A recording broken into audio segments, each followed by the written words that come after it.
talk to us about this violin argument, this bodily autonomy argument. Yeah. Maybe tell us a bit of the background behind this argument.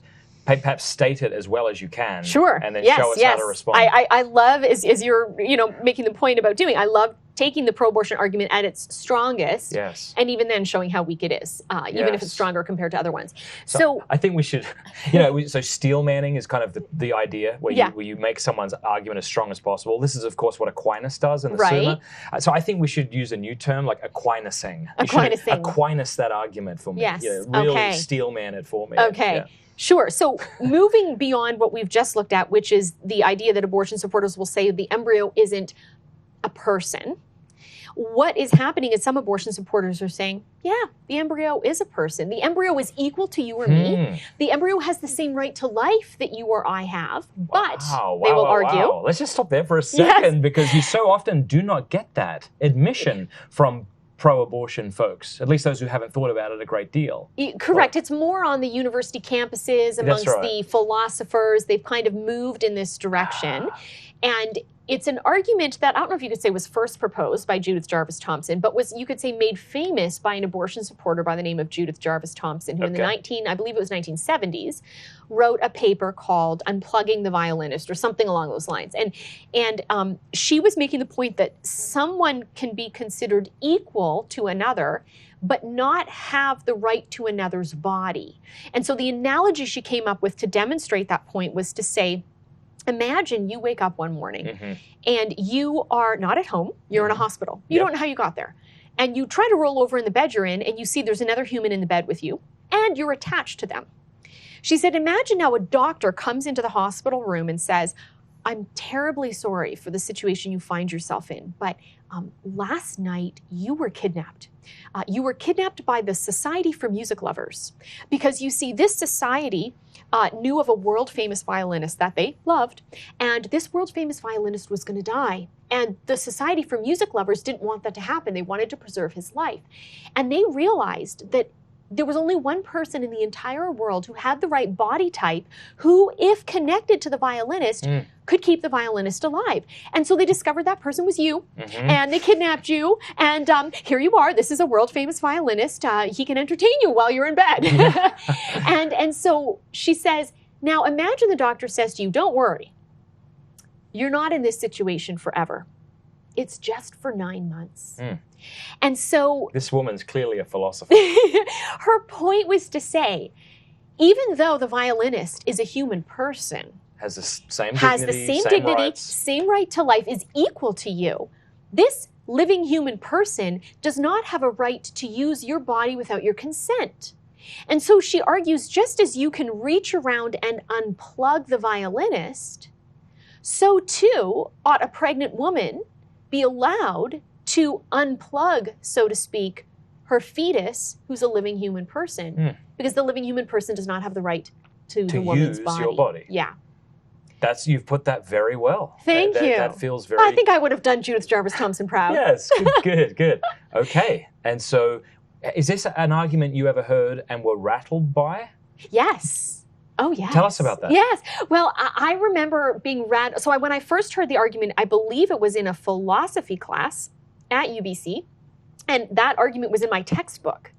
And there was, in fairness, not so fair, but in fairness, there was a pro-life essay in the textbook too, but it was not very good at all. And I remember reading it being like, I need to submit a better essay for this textbook. Yeah. So that's when I first encountered the argument. So then I went to my mentor, Scott Klusendorf, the pro-life speaker who really inspired me to do pro-life work full-time. And he helped me think through the argument and the response. Was this the first time he had heard it or no? No. So he had dealt with it before. And so then the response is to say, well, several things. First of all, that there is a difference between the pregnancy in that when a woman is pregnant, she, in the vast majority of cases, has consented to the act of sex which brought about the pregnancy. So in the case of the violinist, you were kidnapped and plugged into this person without your consent. But for the vast majority of circumstances where women are pregnant, they've consented to the act of sex. And since pregnancy is a possible consequence, they have to accept that. Kind of like if you play baseball with your child in the street and your son hits the ball and it goes through your neighbor's window, you can't say to your neighbor, you know, I consented to playing baseball, but I didn't consent to the ball going through your window, so I'm not going to pay for your window to be fixed. If your neighbor took you to small claims court, he would be able to argue that by virtue of playing baseball in an area where there was glass, there was an inherent risk associated with that of breaking someone's window, and by entering into the game, you have to embrace the consequence and therefore pay to fix the window. Now, the abortion supporter who's hearing all of this will instantly say, okay, fair enough. That could cause us to say, well, the vast majority of abortions wouldn't be allowed because the woman consented to the sex. She has to accept the pregnancy. But what if she hasn't consented? Okay, but would they jump there so quickly? Would they not try and hold that ground longer than that? You know? Not in my experience, but if you want to try to hold that ground, let's go there. I'm not sure. I'm not sure if I would. I suppose in our modern mind, we have really separated sex and the ends of sex. Right. So sex is no longer something that I do for the good of me and my beloved necessarily, or if it is that, it's something totally distinct from having a child, isn't it? Well, this is true. There is that divorce of pregnancy from sex, so that people will say that isn't what I was matter. Consenting to. Yeah. I wasn't, even if it's tied into the biology of it. I don't want that. So, in fact, they might even argue I used birth control, so I was actively trying to avoid that consequence. Therefore, I'm not responsible. But I can see how your baseball analogy would refute that too. I mean, or driving fast on the highway. Right. All these sorts of things have these inherent risks, regardless of the precautions I take as I drive or as I play with my son. Or even if you think about what we do when it comes to what's the word? I'm losing it. Not thinking of it. But when you have to pay child support, right? So imagine you have a couple have sex, they break up, woman finds out she's pregnant, goes. Doesn't tell him. This is not something the husband was intending. Not even the husband, right? They're not married. Right. So let's say he doesn't want the child. And let's say that she doesn't tell him that she's pregnant because they broke up. But she decides that she wants to carry through with the pregnancy. When the baby's born, she realizes, hey, I need some financial help. Yeah. So she goes, they do a paternity test. He finds out he is indeed the biological father. And she says, you owe me child support. Now imagine if he came back and said, hey, I consented to the sex, but I sure didn't consent to this pregnancy. I'm not paying for child support. Yeah, most women would want to slap him. Yes, as they ought to. And if she takes him to court over this matter, the court will rule in her favor that by virtue of engaging in the act of sex and creating this human being, that he has to accept the consequences, which is the existence of a human being who's vulnerable and needy and requires financial provision, and therefore he has a duty to pay child support. So if we expect that of the men, shouldn't we expect that of the women? So that's kind of one angle we could come from. Another angle that we could come from is to say parents have a responsibility to their offspring that we don't have to strangers. So the nature of me in bed, for example, with a violinist is I don't know this person. And so it's nice of me to use my body to help them. You could choose to do that. Correct. That might be a nice thing, but you're not obligated. Correct. There's no obligation. There's no moral duty to do that. And that is the difference, we could say, when it comes to pregnancies. It's a parent-child relationship, which is then where we can deal with those exceptions where someone hasn't consented in the case of sexual assault and nonetheless gets pregnant while they haven't consented to the act that brought about the pregnancy. By virtue of being the parent of the child, biologically, the rape victim is the mother of the offspring. Parents have a responsibility to care for their offspring in a way they don't have a responsibility for strangers. So if a child is starving in your city, it's nice of you to go to a homeless shelter and work to provide food. But if you don't volunteer at a homeless shelter to help starving children or adults, you're not going to be found guilty of breaking a law by refusing to serve the homeless.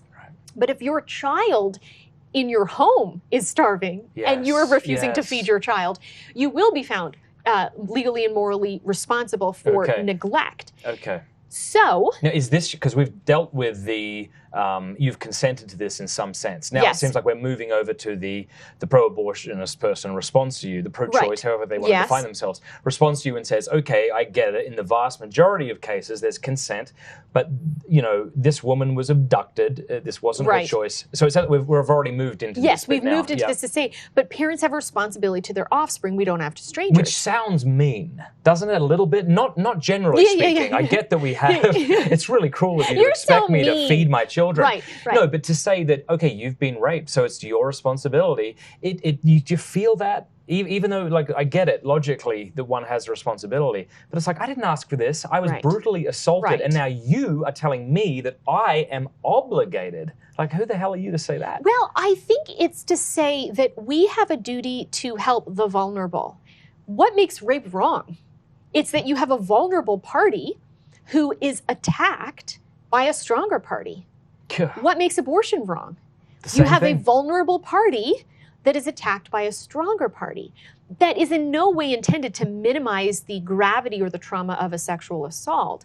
It's to simply make the point that when injustice happens, when terrible things happen, it doesn't give the victims license to do just anything in response. I would argue that a victim of sexual assault who becomes pregnant doesn't have to raise the child. The question is, in a certain window of time where no one else can care for the child, is there a responsibility to meet the basic needs of the child? So again, by way of analogy, we could imagine, let's say that you're kidnapped. And you're kidnapped alongside a newborn baby who's been kidnapped. And you find yourself, you've been, you were knocked out, and then you wake up in a cabin, which is locked. There's no way of getting out. It's like boarded up. You're in the middle of nowhere, and you discover that you're kidnapped with a child who's of no relation to you. And in this cabin, interestingly, there is formula, there's water, and there are bottles. There is a capacity. There's no great kind of heroic virtue that's required for me to support this child. It's right there. It's right there. And are you related to this child? No, but this is the basic needs of the child. So do you have a duty, even though you've been a victim of kidnapping, to meet the basic needs of the child in your presence who's incapable of meeting those needs for herself? And when you're freed, hopefully, from this situation, you don't have to go on and raise the child. Now, so the abortion supporter might then say, well, then if you have to help the child in the cabin in the woods where you're both kidnapped, shouldn't you have to help the violinist because you're not related to the child and you're not related to the violinist? And so then it comes down to our basic or ordinary needs versus extraordinary needs, in the case of the violinist needing to be plugged into my body. So to unpack that a little more, I once debated a philosophy professor where I found myself temporarily stumped, where he brought up the violinist argument, but he put a variation on it. I was about to do something similar, so I wonder if it's the same thing. So he made a variation of the argument, and I remember thinking, I'm not fully prepared because I know it in this form. And so he started the debate by saying to the audience, I'm going to agree for the sake of discussion that the embryo is a human person with the same right to life as all of us, but abortion is justified in the following manner. He said, imagine this analogy. He said, imagine that you are a parent and you have a born child and you love your child, and your child suddenly gets very sick because your child has kidney disease and is going to die unless your child gets a kidney transplant. Now, he said, imagine that you're the only person in the world with the right body type so as to be able to donate one of your kidneys. In doing so, save your child's life. No one else has the capacity to be able to do this. He said, would it be nice of you, the parent, to give your kidney, one of your kidneys, to your child? Yes, it would be nice. Would it save your child's life? Yes, he said it would. Would it kill you? No, you've got two. But then he said, should the law force a parent to give their kidney to their child? Great question. Yeah, and he said no. And even from a Catholic perspective, we know when it comes to organ donation that there isn't a moral obligation to donate one's organs. It can be an act of generosity in the right circumstances, but no moral duty. And so he said, just as a parent should not have a legal duty to give their born child their kidney, a parent, in the case of the mother, should not have a legal duty to give her preborn child her uterus. So I'm sitting there, Matt, in front of 200 students. Wow. dying inside, totally panicked. And, having an acting background, I thought I'm going to look calm, cool, and collected. So I'm fake note writing. Like I had this impassioned response. Totally. And being a person of faith, I immediately started praying, like, come Holy Spirit, like, Lord Jesus, like, what do I say? And I think I've only experienced this once in my life, tangibly sensed God speak to me very clearly, not audibly, but in a sentence that I can repeat exactly as he said it. He called me by name. He said, Stephanie. This is the Holy Spirit? Yeah. Okay. Stephanie, I made the uterus for a different purpose. Now that's all God gave me. I was like, okay, give me a little more. Give me more. Yeah. So I was like, come Holy Spirit, and then literally as my opponent was wrapping up his opening remarks, where I then had to get up with a response, it was the moment of epiphany. The scales fell from my eyes. I had like this light bulb go off, and I thought, I've got it. So I got up in front of everyone and I said, Professor Snedden makes a very compelling remark, very strong argument, until, I said, we ask ourselves a question. And the question we have to ask ourselves is this: what is the nature and purpose of the kidney versus the nature and purpose of the uterus? Because when we ask and answer that question, we come to see why a parent should not be legally obligated to give one, but actually should be legally obligated to give the other. And so I said, the kidney exists in my body, for my body. I said, the uterus is very different. Stephanie, well, brilliant. praise Jesus. Yeah. I said, the uterus exists in my body every single month, getting ready for someone else's body. Every single month, my uterine lining is thickening in great expectation for the implantation of the next generation. And I said, therefore, you could say the uterus is unique from all the other body parts in that it exists more for my offspring than for me, and they can therefore claim a right to that in a way the preborn or born couldn't claim a right to. I get your kidney, I get this, I get that. So the good news is it was reported back to me. The professor told his class a couple days later that he was up all night trying to think of a response. I know, praise Jesus. Beautiful. So all that to say, that variation really helped me boil it down to a couple things. It's the parent-child relationship. This is back to the violinist. Okay. Yeah, violinist, and then his the variation. And even once someone said to me, it's nice of me to donate my blood, but I have no legal duty to donate my blood. Right. That's true, but my blood's in my body for my body. The uterus is in my body for my offspring's body. So therefore, not only is there a parental responsibility, you're the parent, this is your child, there is a parental responsibility to meet the basic needs of one's offspring. And so it's nice for a child to be taken to Disneyland, but there's no Thank duty. Goodness, because I hate Disneyland. I hate going to those theme parks.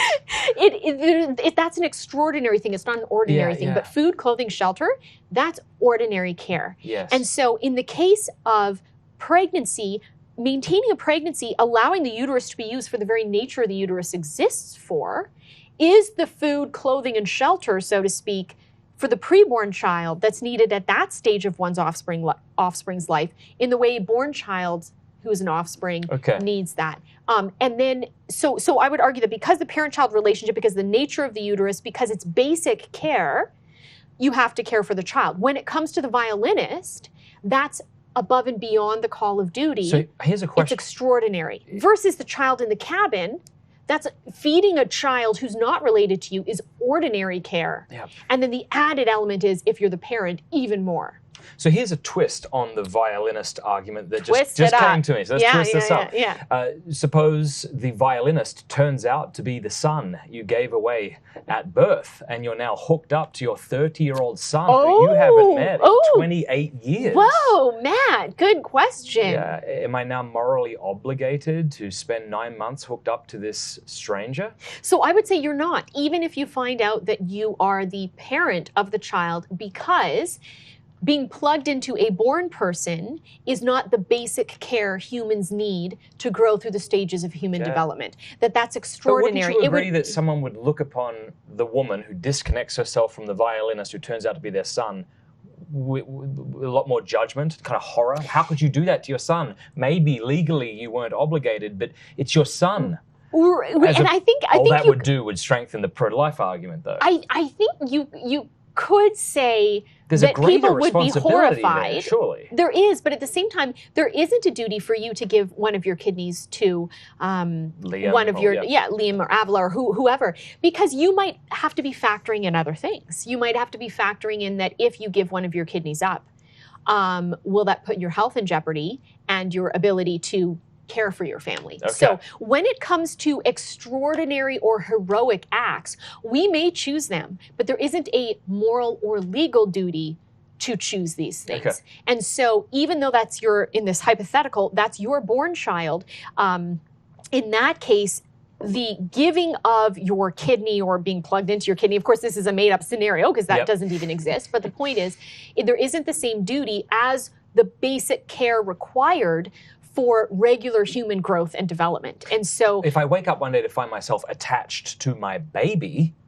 you would say I have that obligation, right? Like let's change that. I would say that you have an obligation to provide the basic care for your child. And again, that's not basic. So I could choose to remove myself and have the child die and that not be immoral. If the child died, the question would be, what did the child die from? Did you kill them Because directly? Is it within the nature of our species to need to be plugged into someone? Yep. It is for the first 9 months of pregnancy. It actually is within our nature. So there's nowhere else for the child to be. That's the basic care required of a child. Right. And you could argue that even after birth, there's a little bit of that when it comes to breastfeeding. Yeah. So there is some degree of attachment. But then it comes down to, is this basic care required for the natural, normal human growth and development within our species versus something extraordinary stopping you from dying from kidney disease or something else? In that case, in the case of the preborn child, the child is just living.